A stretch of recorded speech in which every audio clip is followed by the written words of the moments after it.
We'll move into the first segment here. I want to talk about the Olympics. Obviously, this morning I had a lot of Olympic basketball talk as everyone's excited for Mm-hmm. Joel Embiid joining the U.S. men's basketball team, but our union representing in Paris as well, as we have, I'll say, 2.5 members representing the U.S. team over in Paris.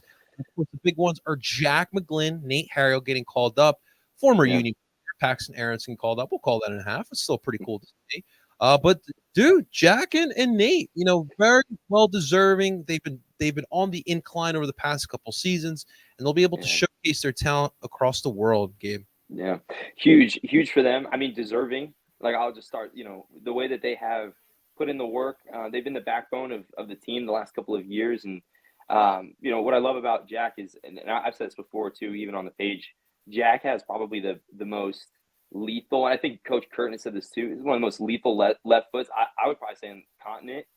I don't know anyone who is more surgical than him in terms of passing, and when he squares up on free kick, man, he's unbelievable. And so I think that's super deserved. And Nate, the way that he steps in, big interceptions, has a lot of pace up the side, and always seems to be getting in on the attack on that side. And so I mean, through and through, I think it's deserved. Love to see our young guys, stepping in there, and then of course Paxton, man, gone too soon. Love those Aronson boys.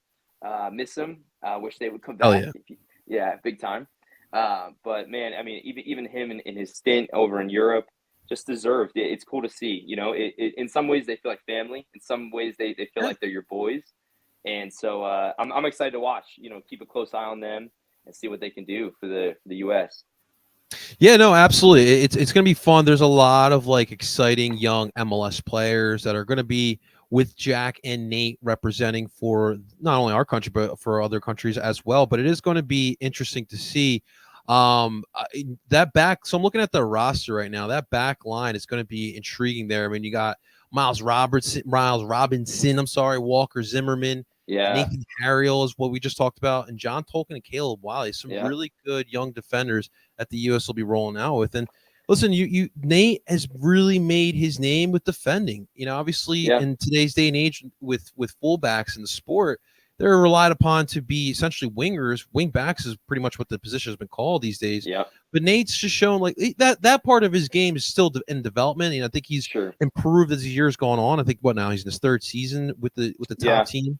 And he's just one of the best 1v1 defenders, and that's just the name of his game. And then yeah. with Jack McGlynn, like you just nailed it. Being able to have that vision.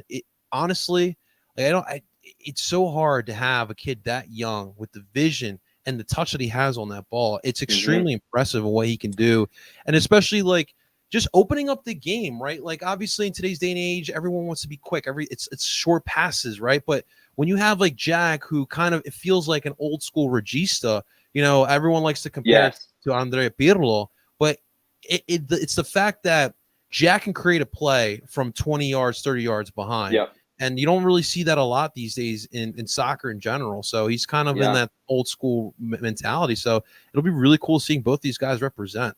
Yeah, to that point, JP, he kind of reminds me, that Pirlo comparison I think it's pretty spot on. He has this way about him where the game sort of comes to him. He sort of floats, and many times you'll see him sort of on the left side, on the right side. He seems to have that permission from coach to sort of be where he needs to be in the moment. Almost Kevin De Bruyne-esque with Man City, sort of how he, sort of facilitates. And I love that about him. I think it's refreshing to watch. He doesn't seem to force things into happening. He kind of lets the game roll to him, and then he doesn't have to either. His skill set, to your point, is short range. It could be long range, and so there could be a play developing out in front of him 25 yards in advance, and he's gonna find him. And so of course, it relies on like we've seen this year, the finishing at times. His assist column could be through the roof, and so I love that though. I love what he's doing. And I think it's gonna be fun to watch him. I really do. Absolutely, man. Listen, still 21 years old, just got to get a little stronger. Yeah, Obviously, speed is what it is, but he's an extremely smart player, and just the yeah, physicality. He's been more willing to be more physical, especially on the ball this season. So we will wait to see. The one thing I will say, I do think that Quinn got robbed. I know Quinn Sullivan, as of late, hasn't been maybe as dominant as he was earlier on this season. But I mean, when I was when you just look at some of the rosters as far as the forwards go, obviously Paxton, Taylor Booth, Duncan McGuire, Kevin Paredes, and Griffin and Yao. So for me personally, I mean, this is honestly a great debate. And the thing is too, probably what hurts him maybe is the position. We don't know what position he is. Still really young as well. He seems this year to play better as a shuttle midfielder, as kind of like that 8 type of position. We've seen him play as a forward throughout his time here with the Union. But if I have to be honest, and I have to be a little bit of a homer, I'm going to make my case for Quinn Sullivan, and I definitely think that he's someone that should be on this roster heading to Paris as well. Yeah, I'd be curious to see how many names were in front of him. You know, like how far off did he miss? If we could ever sneak in there, I think you may have nailed it there too. There's been times where we've used him sort of in the center forward role. There's been times where he's kind of sat as like almost like a 10 at times, or like a winger. And so I wonder if it's a system thing for what they're going for. I'm not super familiar with the games of some of the other forwards who made that list. But I will say, you know, I would be curious just to kind of see, you know, what that would have looked like and how close he was. I think production-wise, he's a creative playmaker. I love just seeing him off the bench in the game against Red Bulls. I thought he has a spark in him. He seems to not really be afraid dribbling past people, and maybe they feel like they've got some guys who can do it to the same extent, or you know whatever. But yeah, I would have been curious just to see what were the margins, you know, for him and just missing out on it. Well, I'll show you here. So here is the roster for Paris. So if you're looking at the midfielders, which by the way, I for the longest time I've been the biggest Gianluca Busio hater. I thought he was overrated at that back then before he got sold to Venezia, and maybe a little bit now as well. I haven't watched Busio with Venezia. I'll be honest with you, but when he was at SKC, I thought he was really overrated. But Gianluca Busio, Benjamin Kramache, Jordi Mihalovic, Jack McGlynn, and Tanner Tessman were the midfielders. Again, at this point of his career, I think he's more suited as a midfielder.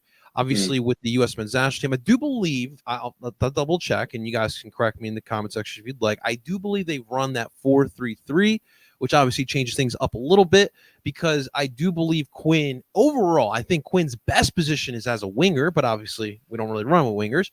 But if we're talking about a set 4-4-2, 4-4-2-9, whatever it may be, I like him more as an 8 type of midfielder.